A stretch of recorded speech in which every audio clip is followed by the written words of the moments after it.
Hello from the Bringing Up Business podcast, where we talk about business and parenting. I'm your host, Kaila Sachse, owner of a creative and marketing agency called Umari Digital that specializes in websites, marketing campaigns, and branding. I am also a toddler mom. Today's guest, Jelani Millard, has a ton to bring to the table, and I recommend listening very closely to what he has to share. He humbly describes himself as an all-weather, maneuverable, and authentic professional who has worked in the finance industry for a bountiful amount of years.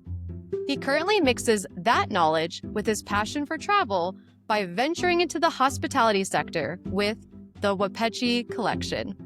He recognizes that in order to operate and deliver outstanding results, it is vital to have a balanced team, efficient project management, and crisp data analysis. Jelani, I look forward to chatting with you and welcome to the show. Hi, Kayla. How's everybody doing? I'm glad to be on this podcast to kind of share an insight in mixing business and also family and the importance of travel all in one. So I'm very excited to be here with you. Let's go. Okay, so first, let's dive into your background, help our listeners get to know you a little bit more. Where and how did your career start, and what has that journey been like up to this point? So I'm Jelani, and I'm the founder of the Wapechi Collection, which is a investment firm, but it strictly focuses on the travel and hospitality sector. Background, way back in the day, I actually went to university and my study was mathematics. So I was poising myself to become an actuary. So after university, I did about 2 years in like a rotational program in the insurance actuarial world, where basically you're like an intern. They pay you to study and do all these different high model calculations, which now I believe ChatGPT can do in an instant.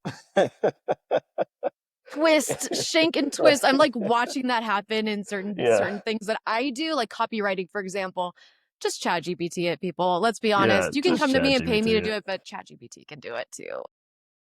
Yeah, and it's rather interesting because the way, at least back when I used to write those exams, it was a 30-question exam, 6-hour sit, and you had to memorize all the formulas. So I wonder how that looks now in this new landscape, this new environment. I've always just like in the back of my head, even though I'm so far removed from it, I've always wondered what it looks like right now. Okay, so you were studying in school, then what happened? Yeah. Basically went into auditing and finance, worked for about 3 different firms, was blessed enough to see at least 2 of them exit, and then one of them kind of really just grow into something even larger as they've scaled out their operations globally. And I would say somewhere around 2020, 2021, I had decided I wanted to merge my love for finance and travel and hospitality into one. This all becomes the Wapechi Collection, in which we have an 18 room or 18 keys, as they say in the industry, room property in Ghana. And so in Kokopete Beach, Ghana. So 45 minutes outside of Accra. So if you ever get to go, it's a nice sleepy surf town. It's comfortable. Every villa has its own plunge pool, and so you kind of get to really, rest and relax and take part in the African continent. And then also we dive into travel tech investments such as AirJoy, MayaTravel.ai, which is like an AI chatbot for the hospitality industry and hotels and such. But it just allows me to kind of play in a field that is really sort of a passion, which is travel. Yeah. That's Oh it. my goodness. So you mentioned 2, let's go back a little bit. You mentioned 2 of those companies got to exit. What did that exit look like? What was your role in that? Yeah, so there was an insurance tech company called Cover Wallet. They were in the forefront of basically blending all of the insurance packages that a business may require into one sort of technology sort of offering. And what I was doing there was as in any startup company, you're holding a bunch of different roles. So originally I was there as their accountant. That grew into sort of their treasury, to their controllership, and to managing the ARAP, eventually moving into the FP&A side, running into the M&A side. So basically our team of 4 solid financial individuals grew to about, I'd say 10 to maybe 11. And that's across two different offices. One that was based in the city. I'm based in New York. And then one that was based in upper New York, like Rochester, kind of near Canada and everything. And the exit was a first for me. It's a risk. Anybody who jumps into a startup company was a first for everybody, kind of experiencing this sort of, you know, what it means when another big, large firm, and the firm that acquired CoverWallet was Aon, which is the Ford of insurance. You know, they're kind of the big kahuna who saw value in what CoverWallet was, you know, sort of delivering to its own customers and to the market. And that process was, when I think about it, like in reality, the process was hectic. Everything happening fast, due diligence happening fast, questions are being asked. I mean, when you sit in the finance side of it, everybody's grilling you. The three teams that get grilled the most is finance, HR, and legal. Like, what are you Mm-hmm. guys all doing? What does this really mean before we get to all the other sort of projectionary sort of divisions, right? Mm-hmm. And so it was very hectic. It was very much like everybody has to get like, you know, their ducks lined in a row. Yeah. But once you do, and then once you kind of present that to your leadership, or even to sort of, I guess, the firm at hand, uh, and once it's all completed, it was a exhale and say, oh, wow, okay. And then also just like the personal achievement, you know, accomplishment of that. Like, you know, I don't know, I'm bad with my age, but it was my like third real sort of, you know, corporate environment experience. I would have to say that it definitely, like, personally, was like a great achievement to say, okay, wow, over the last, you know, 24, 36 months, we've kind of scaled this company to something that is like now to be valued by somebody else's eyes, you know, that's like not your own mom, you know, so it's like, wow, this is beautiful. Right. You have more customers than just like Yeah. your friends who are trying to support you. Exactly. And I give all credit to, you know, the co-founders who kind of built that company. And then also I give credit to one of the co-founders who saw at least value in me to kind of like help them, you know, on the financial side, kind of, you know, transfer that business off to the next sort of leader. Yeah, I can imagine that would feel amazing. Earlier you mentioned wearing many hats being in a startup, and I giggled to myself because I remember being in a situation at my last, and I wouldn't say only 9 to 5. I worked 9 to 5 before that, but the last one before I jumped ship. Yeah. And it was like I was doing design. That's why I initially entered. But then now I'm answering phones and doing Yeah. AP or AR, and now I'm doing shipping. And it was like just more and more being piled on because like the skill set allowed for that to be able to happen. And what's really cool about working in a startup environment is that you do get to learn all of those skills and take them with you into your next thing. So it's a Yeah. huge growth opportunity. So tell us, how was that company able to scale from your perspective? Like, what do you think contributed to that success? The self-creator community, a lot of the entrepreneurship community, everybody around that time were starting businesses, and with those businesses, these unique, also not only just your traditional uh, sort of small business on the corner, they're starting all these unique businesses that don't require necessarily a real estate footprint, but they're very, uh, you know, risky. And now there's a need to have insurance and need to make sure you have, you know, your general liability insurance, make sure all these little things you've now intaken employees. And so you have to have their sort of insurances covered. All these different sort of elements become kind of start pouring into the market. And so that was where I really saw the value proposition with CoverWallet as like, hey, you're tapping in to something that is almost a zeitgeist. Like, this is not, I don't know if it's maybe a mentality shift for a lot of individuals who are like, instead of them trying to fit themselves into some other organization, they rather just start their own. And with that comes all the different regulatory requirements, such as having insurance. And that's a way for a firm so large as Aon to tap into this, and also to do it without having to expense all of the technology that would have been required for them to build such a seamless product for potential customers. Like this is something that they can already get into. It's already developed. It's already proven it works. And yeah, it's just an easy way to sort of buy into this new sort of market. Yeah, yeah. It sounds like they were listening to what the market needed and they helped fulfill that need in a very seamless and easy way for their customers. It's like business 101, right? Yeah, it is. It is, instead of, if look, sometimes if you see somebody doing something great, instead of trying to compete against them, it might be Mhm. better to just to join up with them. Mhm. And so, Yeah. yeah, Yeah. No, it's true. It's true. Why reinvent the wheel? The wheel's already been invented. there Go it link is. up and make it work. Yep. Or if you're going to go in a different direction, create your own blue ocean and create a completely different product and disrupt Yes. the industry. So, beat them or join them. Beat them or join them is kind of, yeah, the same old adage there.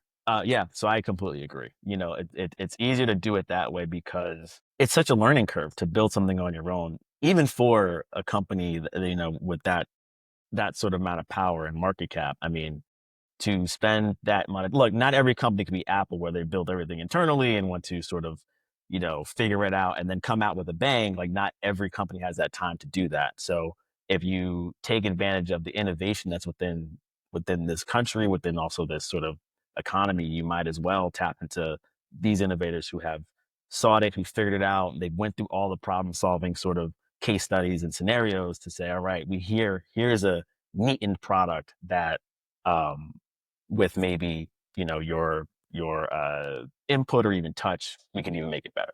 Yeah, yeah. I'm hearing another fundamental there where instead of so it, when we go into business for ourselves, whether we're freelancing or we're starting a business with employees, a team, sometimes we can get caught in the trap of thinking, okay, it's cheaper if I just DIY it, right? And part of DIY is that spending the time and the energy to learn all of the things in order to be successful in whatever that arena is. When instead, if you have the capital, just deploy that. Delegate somebody else who's way smarter than you to do it. Yeah, Yeah, it's part of community. I mean, it's the reason right, why we do go to the auto mechanic to say, hey, look, there's something wrong with the car. right. I don't know. I don't have the wherewithal knowledge to be able to fix it or even diagnose it. You took time to understand this, everything. I trust you. Therefore, I'd rather you guys, deliver on this service. And it's not, that's just kind of the bare bones sort of like, sequence. I think that's what it kind of serves instead of like trying to, solve your carburetors yourself, whatever it is in the car. You'll be there for years trying to figure this out. Especially a carburetor. We don't see those anymore. So if your car has one of those, yeah, you need somebody Yeah. specialist to go to. Yeah, No, there you go. See, I don't know. So it's no, like, that's a great analogy. So, okay, fast forward. Now we're starting Wapechi. How do you transition? How does one transition from finance to yeah. hospitality? I mean, what was that segue? What inspired it? Tell us. Okay, what inspired it for sure was I grew up traveling. My parents, thank God, we grew up modestly, but my dad is effectively was like a salesperson, so he'd get a lot of points. So when we did travel, I always joke and say we were like the Kardashians. They would roll the red carpet out for us. So, it felt pretty good to kind of be on the other side of the fence there. So we traveled a lot when we were younger. So the bubble was burst very early. So I kind of, was like, oh wow, this is very interesting. I like exploring other different communities and cultures and stuff like that. And so as I grew older, I tried to continue the tradition. Not so much in college. I was broke as a joke. But then a little bit after college, when I had a little bit of disposable income, took my first solo trip to Iceland, took a few other solo trips, like just a little bit like to DC and stuff like that. Um, it just stayed with me. I like being in new environments, things of that nature. When it got to, well, let me go a little bit back. Anytime we travel, we stay at really nice hotels, again, due to the travel velocity that my dad was able to kind of monetize. So I grew a love for hotels. So when I got to about my mid-20s, I decided I wanted to invest in hotels. I wanted to become a hotelier. That's where this whole operation started. Was how do you do it? Well, you need to have an investment firm. You need to have certain capital involvements. This is where Wapechi sort of begins its founding. Okay, now how do you learn how to do this? So everything is based off location, or I like to say location, attraction, and attention. Find a particular market that you like. For me, I just saw that Ghana was really on a hot streak, and this is where I would love the first investment for the Wapechi Collection to sort of um, stake a claim. And that's kind of where we're. So we have a great capital partner out there, Matt Capital, that also sort of partners with us in this investment. 18 keys, beautiful villas. We built them roughly within about a year or so, year and a half. Wow. Like the full fleet. Some were active, some were inactive at the time. This was sort of the beginnings of the travel hospitality investment. So the transition took time because like coming up with the idea was in 2021, but the launch wasn't really till like 2022, 2023 in its full sort of aspect. I will say that it's not so different from the finance field. The metrics are still vital. You still have to pay attention to your P&L, to different particular metrics such as RevPAR and ADR, and occupancy rate runs the whole industry. But the analytical thinking is sort of still in play. So it wasn't much of a transition. It was just a transition from being sort of um, being in a set system when I was in sort of the corporate side of it. Now I've created my own system, and this is how we're kind of going to do things. But it's still same with that analytical drive and positioning. Right, right. Did you have to run any sort of comps in order to best understand how to invest in this, what the final property was going to look like? You know, Yeah. what did that look like? Yeah, tons of years of R&D, I would say. Hmm. I mean, start with just novelization. I mean, JW Marriott, the founder of Marriott, was one of the good ways to sort of figure out how to build this business because he took it from his father, he grew it out there, but he was the one who really kind of laid the land for hospitality industry is like, this is how we go from being one singular property to a property around a brand across the whole globe, right?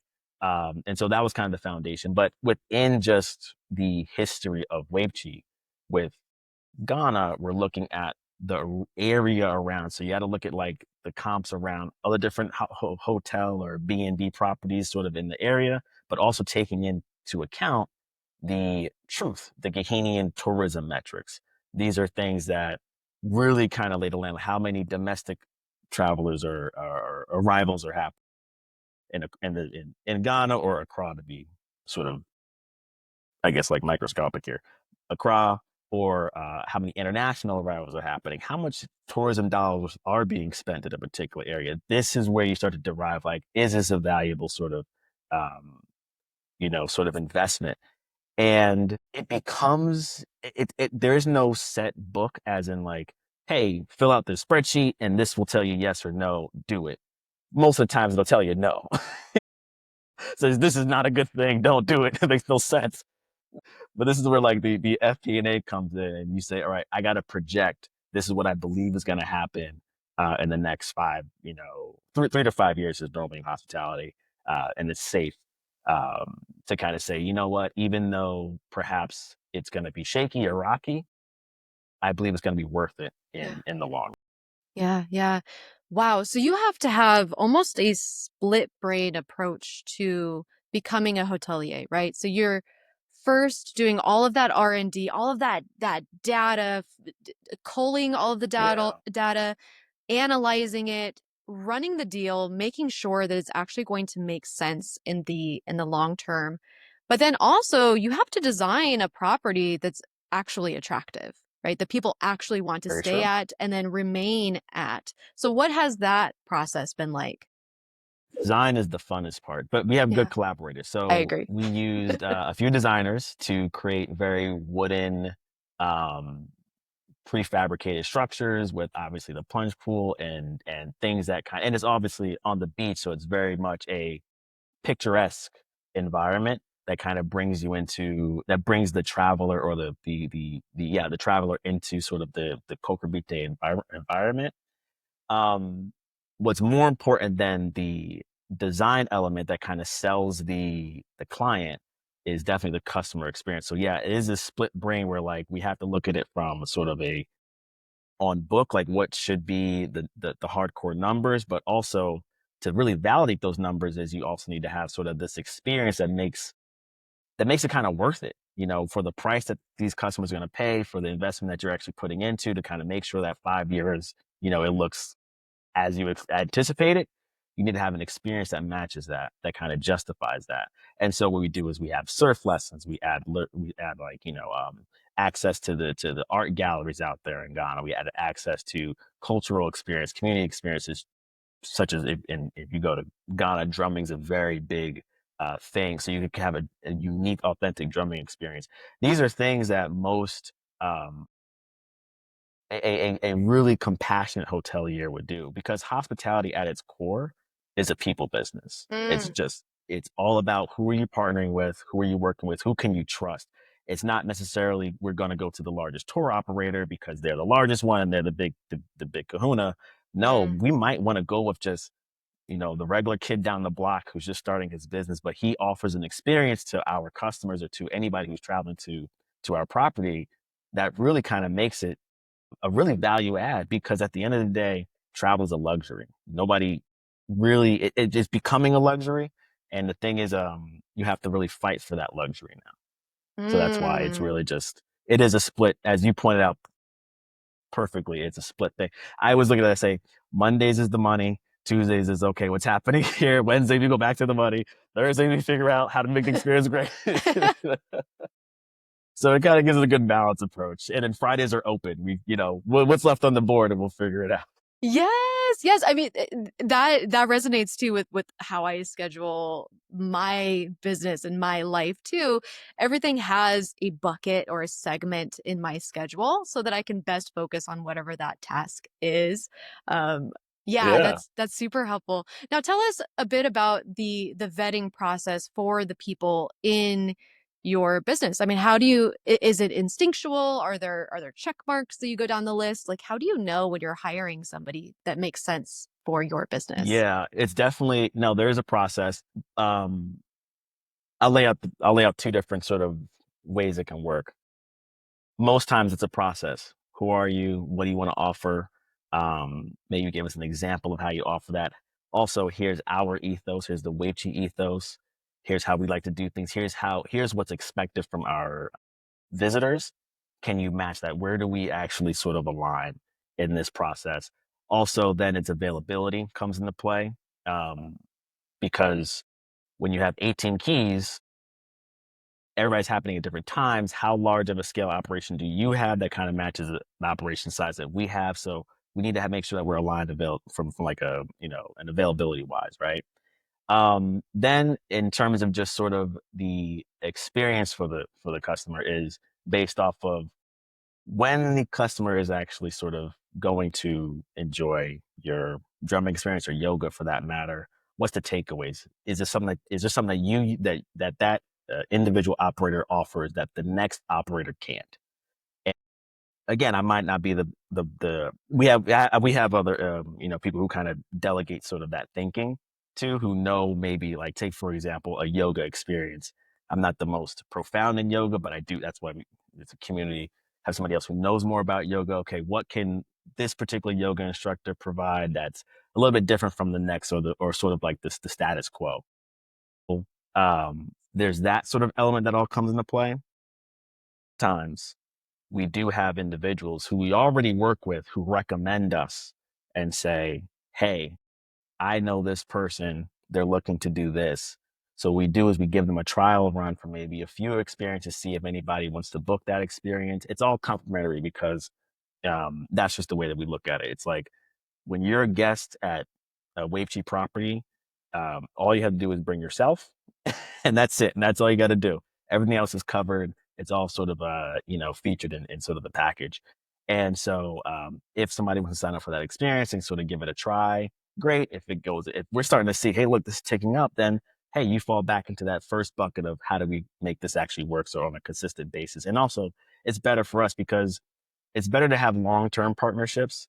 you rarely don't want to, do a sort of, it's not the most ideal to often experience for such a short time, or, you're having too many experiences. So when your clients come to your property, they can't really rely on, well, what's going to be offered. It's like, hey, look, sometimes wherever you go, and you probably have this with, when you travel, there's certain things like, hey, I know when I go here, even if I don't use it, I know that X, Y, and Z are going to be offered there. And that's kind of what Hmm. we try to do. So long-term Yeah. partnerships are sort of the thing. But yeah, that's kind of like the bifurcation of the process there. That makes sense. That makes sense. And I love your approach to luxury in bundling everything together. Your client just has to show up. That's it. The guest shows up. Everything else is like a buffet, right? They can just pick and Everything else is choose, a do whatever buffet. they like. I had a similar experience traveling like that. It was a few years ago. We went to the Philippines. Specifically, we went to the island of Siargao, and we stayed at this beautiful B&B. It was a single door property, but it was inclusive with cooks, with people who help clean up the place and keep it tidy 24/7 around the clock. People were buzzing in the background, making sure the household kept running. And there were surf lessons that we got to do, and island tours, all kinds of stuff that was involved in staying at this property. And I will never forget that because it made our trip so much more rich. I mean, they designed it in a way that was even more than I ever could have designed it for myself as a traveler. And also it took out all of that extra guesswork, all of the moving parts. So now if you want surf lessons, you got to go down the street to this guy and pay him, and now you got to arrange a time. And for Right. for Wapechi, it's like they just show up, everything's done, bada bing, bada boom. There's no Yeah. extra. You're taking out all of that extra guesswork that is the hard part of travel, I would say. No, and your experience is exactly what it should be. It should be something where when you're like when you travel, you kind of want to not have to be so concerned with day to day, Yeah. and not be concerned with, you know, uh, for your example, like the surf operator, you don't want to have to go somewhere else and see, okay, is this even a good surf operator to go with? Right. Am I being charged the right amount? Those Yeah. extra things, even though certain people can handle it, it can still be just not as restful or relaxing. And then Yeah. it also sort of, applies a bit of a pressure that I think that you don't want to have when you're traveling, right? That's And why we're so traveling. We're trying to get away from that. get away from the mundane. You want to get away from it. Yes. You want to finally take that deep breath and do something that, you probably wouldn't have done on a regular day. How often can you go to, have a decent surf lesson? You don't want to be able to, boggle your mind down with that as you're on the trip. Maybe before, but not definitely. Exactly. Exactly. And now, a quick message from our sponsor. Have you ever been in the middle of a hike, trail run, bike ride, fishing trip, or other sport, but found yourself in pain due to blisters, sore joints, or cold toes and fingers? It's frustrating to have to head back inside when all you want to do is be outside. Dry Mile is built for those who don't want to let the weather or terrain slow them down. Dry Mile's high performance socks and gloves are engineered for adventurers who demand comfort, durability, and protection in every step and stride. Whether you're traversing rain soaked trails, tackling your next outdoor challenge, or find yourself in unpredictable conditions, Dry Mile keeps you dry and moving. With moisture wicking technology, breathable materials, and a rugged design, their gear is built to endure the elements. Don't let discomfort hold you back. Visit drymile.com and get 10% off your order today with coupon code BUB. That's BUB. Get out, stay dry, and keep exploring. Dry Mile's got you covered. Thank you for staying with us, and back to the show. Okay, so take us back. You're traveling as a kid. What at what age do you know of that your parents, like, when was it that your parents took you traveling for the very first time? Where was it? Okay. I'm gonna go when I was like, I'm gonna start with like when I was conscious. Yeah, yeah, yeah, yeah, yeah, yeah. I know they probably did it before, but I remember Disney World was the first one I remember. That was the one where me and my sister, mom, pops, we all went to Disney World. We had the whole Disney World experience. This was gosh, I don't even know when, but this was back when I was a young buck. Yeah. Back when my knees didn't hurt. Yeah, it was one of those experiences where I just remember, like, out of all we did a lot of stuff at Disney World, but I remember just having fun at the hotel. Like, we were all playing cards. We were all just like, we had this big old jacuzzi, and like, I made a mess with the water, and everyone was like laughing about it. It was just warm. It was like this gathering. And even though Disney World was fun and everything, but like, it just felt kind of, good to feel like a family, Yeah. and that was probably the one I can remember. I'm very sure if you ask my family about it, they would probably be like, we went other places before Disney. It's so funny. So that's a note for all parents who are listening. You could just take your kid to a hotel. You don't even have to get to Disney World, and it'll still be a great memory for your kid. Very true.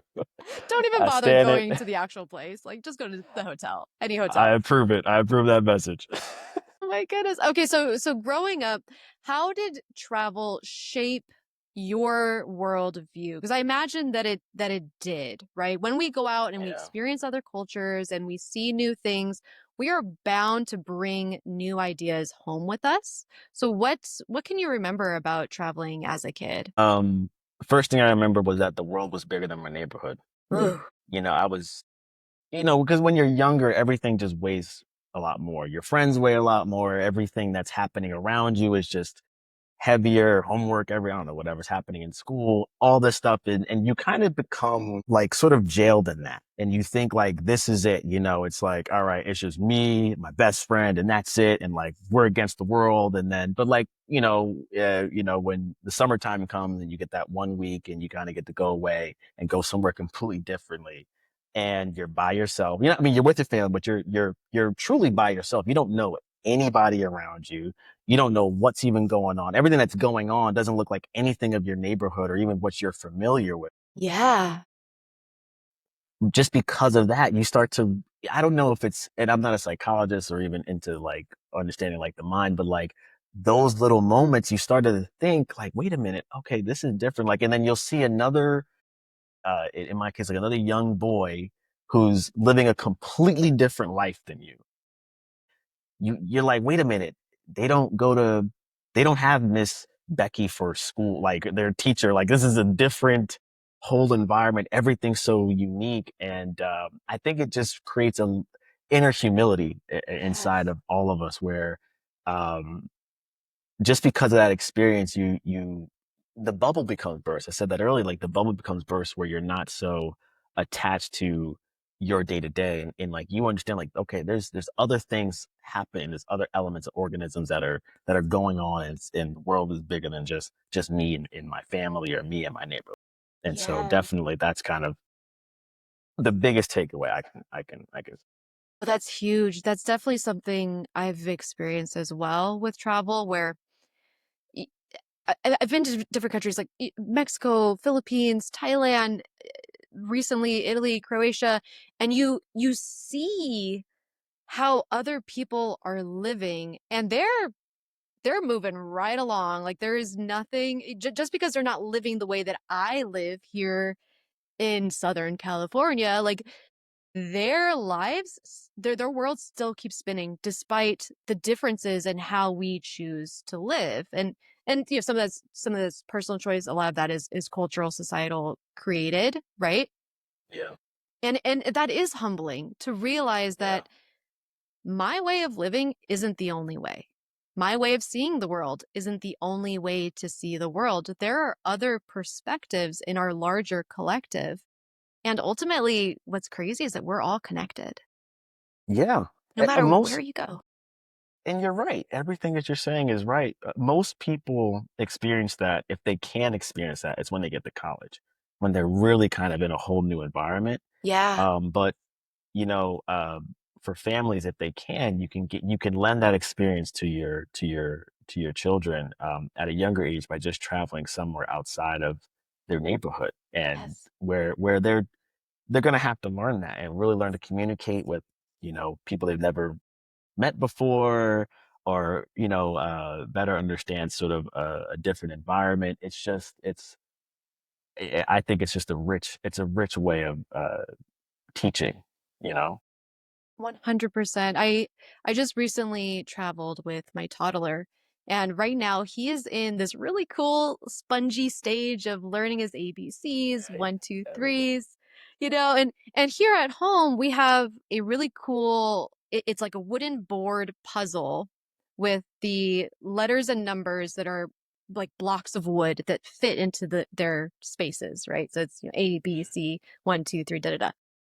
Okay. And that's how he was first learning his ABCs and one, two, threes. But going out into the world, now he's seeing signage and he's seeing, oh, there are letters and numbers up on walls, and oh, there's a billboard over there. Oh, wow, it's on the street. Like these numbers and letters live in the world. And I can see the gears spinning and him making the Yeah. connections. And over time, he's actually started to point it out. Oh, letters, letters. He calls them EOS. I don't know why or how, where that came from, but he goes, EOS, EOS. And I'm like, oh yeah, that's right, baby. Like you see them right there. This is stuff that me as an adult, I take for granted. I Yeah. I go out into the world, I'm like, yeah, my brain within 2 seconds processes that sign that says restaurant. For him, Yeah. he's seeing the letter R, the letter E, and it's connecting those fundamentals in a very specific way. Now, Right. move forward and you have an older kid and they're making different types of connections based on what they've learned at home versus what they see out in the world. Maybe it's Yeah. it's how we interact with each other. So I'll say, "Hey Jelani, it was so nice meeting you. Thank you so much for being on the show." I go out into the world in a totally different culture, and say Jelani is now Croatian, right? Jelani, vala, which means thank you. It was, and I'll say maybe in like an English Croatian mix, like thank Yeah. you for your time today, right? But Yeah. but my kid gets to hear that and realizes, oh, the cadence of that conversation was similar to at home, but mom is still saying, thank you. This was a nice interaction, About right? that. Yeah, that's So I didn't think about it from that way. Yeah, the cadence is very important, but like as you're saying, the translation from the board to the billboard or to the signage, they're the same sort of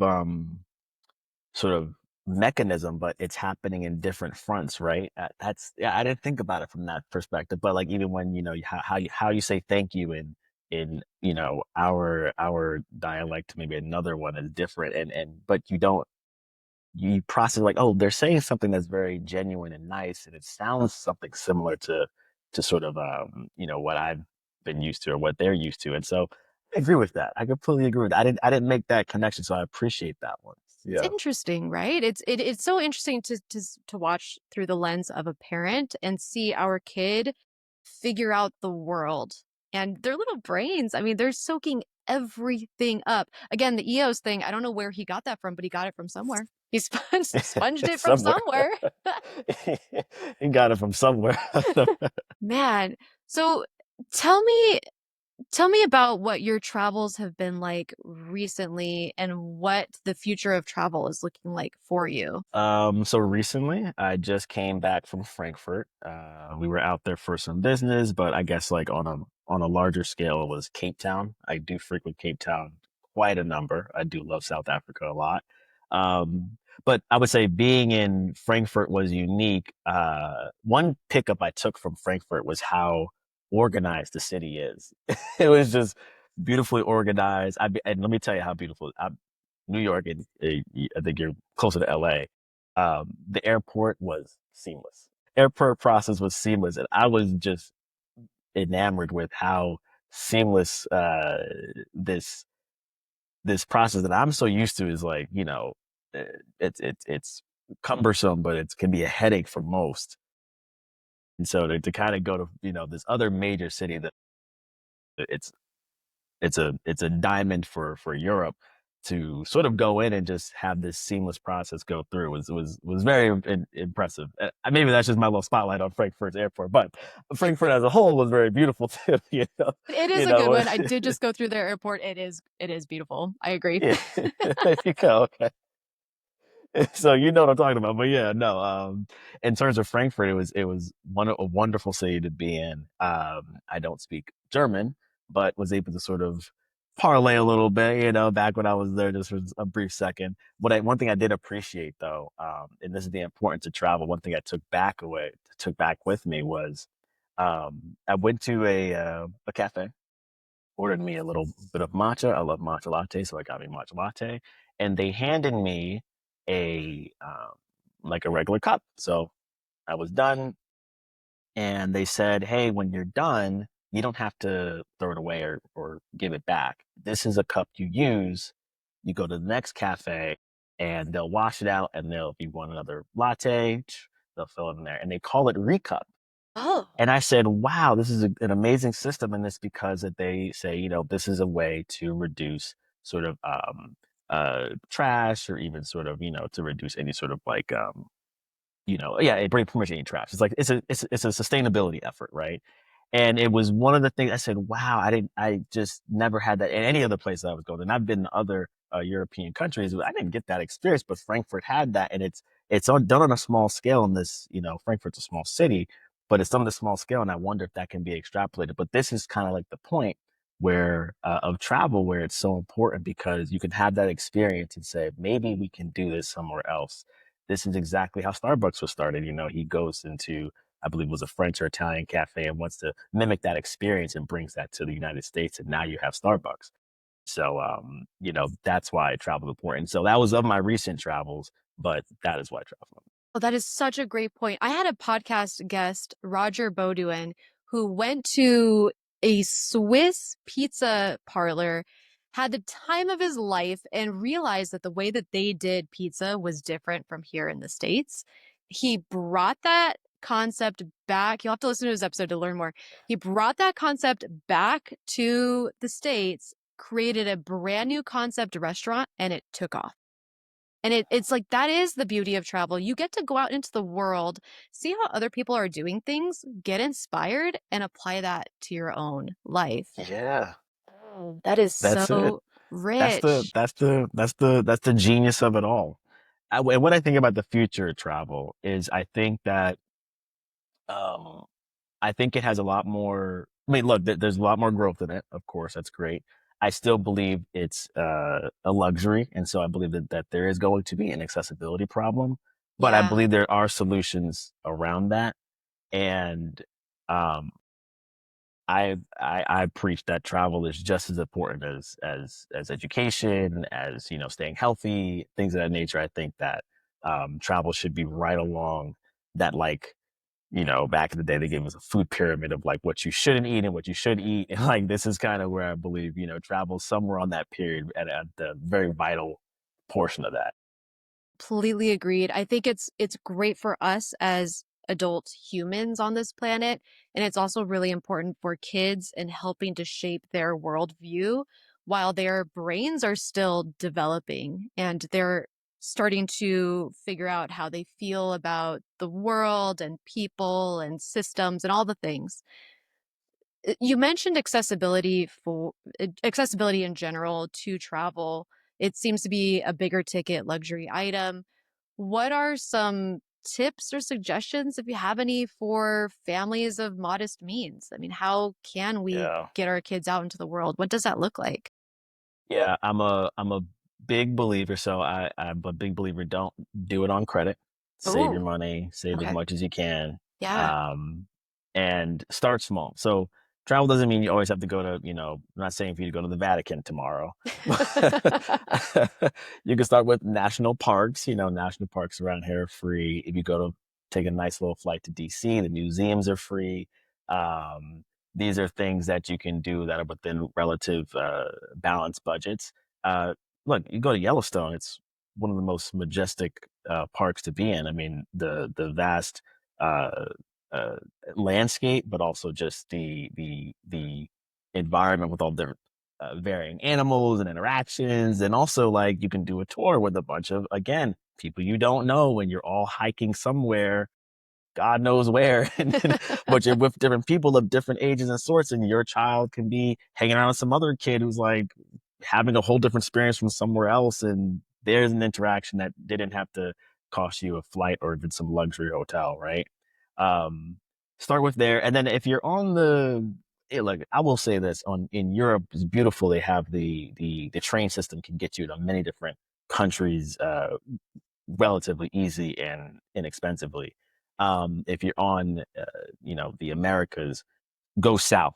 Going south is a little bit more inexpensive than going east, right? Hmm. So Yep. that's kind of what I would say. But in terms of what's happening on a larger scale, which is why kind of we started this initiative at Wapechi, is called the See It to Believe It Foundation.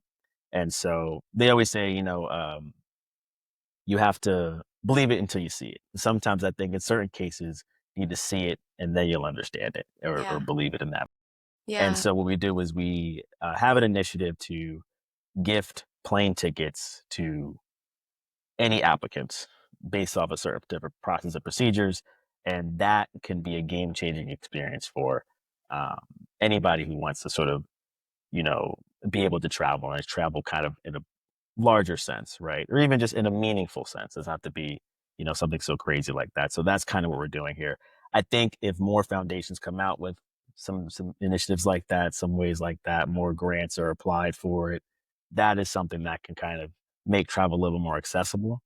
Yeah, that's kind of a few of my thoughts on it. And I know as time goes, I'll have more on and maybe more ideas as to, and maybe even just learning from others, maybe how can we make travel a bit more accessible because um, it is an economic thing where, planes are costing more, real estate properties are costing more, therefore the hotels are going to be costing more. Things are sort of like kind of compounding, but there's never in life, there's never a door's never closed. There's always some way out. There's always a way to figure a solution out. So there's something that'll be developed. That's so good. That's so good. I have somebody in my life who is a single mom of 5 children. Her oldest is in his 20s, so he's not, thankfully there's a little less work Yeah, there as a mom. But the work never ends. Let's spoiler alert. that's true. That's true. My mom knows that. Right, She's like, right. I'm over it. Right. But her 4 youngest are at home. They are completely relying on her. And what she's been able to do is similar to your foundation. She'll go out into the world and see where those opportunities are to gift to her children experiences to get out. So recently she got Legoland tickets for everybody for free.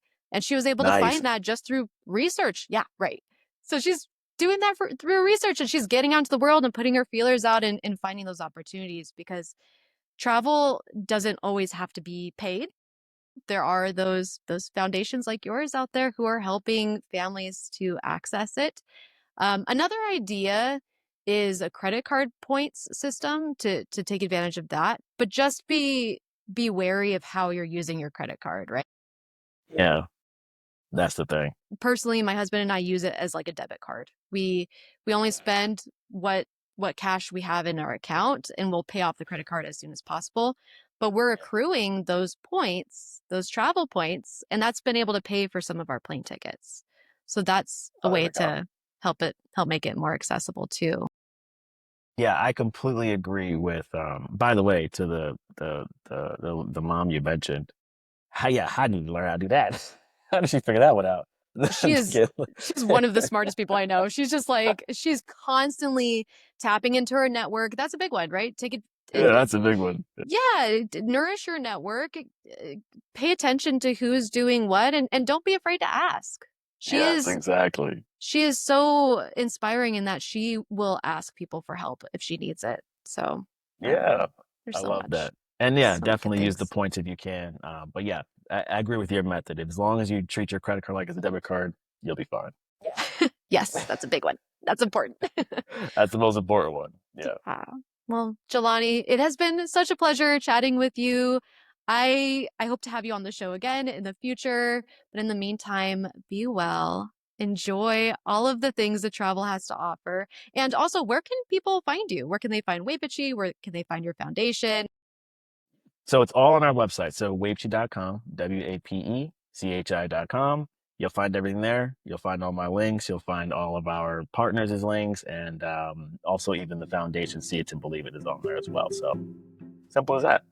Beautiful. Thank you so much. Thank you, Kaila. I enjoyed it. Thank you for joining us on Bringing Up Business. If you could, please take a moment to subscribe to and rate the podcast on Apple, Spotify, or wherever you get your podcasts. You can follow us on Instagram at bub.podcast. That's BUB.podcast. Finally, we'd love to get your feedback. If you have a comment or a guest idea, please let us know on our website, bringingupbusiness.com. Until next time, thanks for joining us. Say bye-bye. Bye-bye. Say bye-bye. See you later. Bye-bye. See you later.